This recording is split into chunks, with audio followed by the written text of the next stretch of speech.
Oh Virgencita de Cacupé, oye mis ruegos. Vengo a pedirte que tus milagros y tus perdones lleguen a mí.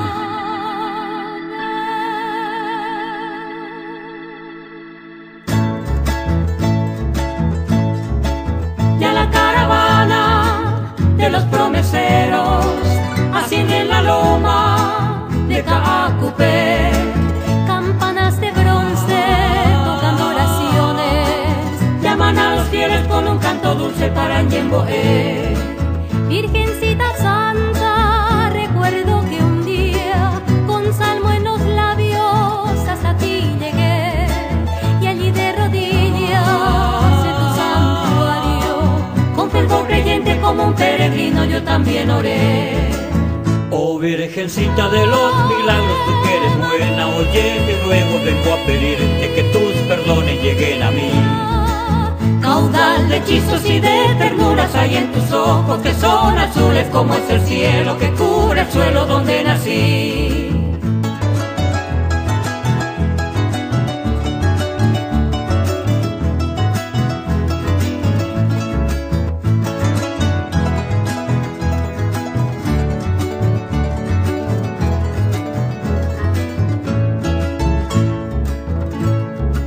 Un día quisieron llevarte muy lejos, pero en un milagro dijiste Tobé.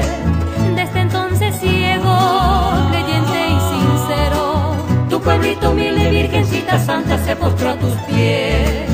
como en un misterio de leyenda sacra de un tiempo lejano que no ha de volver, evoco tu imagen, que es la de mi raza, de estirpe serrana, Virgencita india de Cacupé. Oh Virgencita de los milagros, tú que eres buena, oye mi ruego, vengo a pedirte que tus perdones lleguen a mí. Caudal de hechizos y de ternuras hay en tus ojos, que son azules como es el cielo que cubre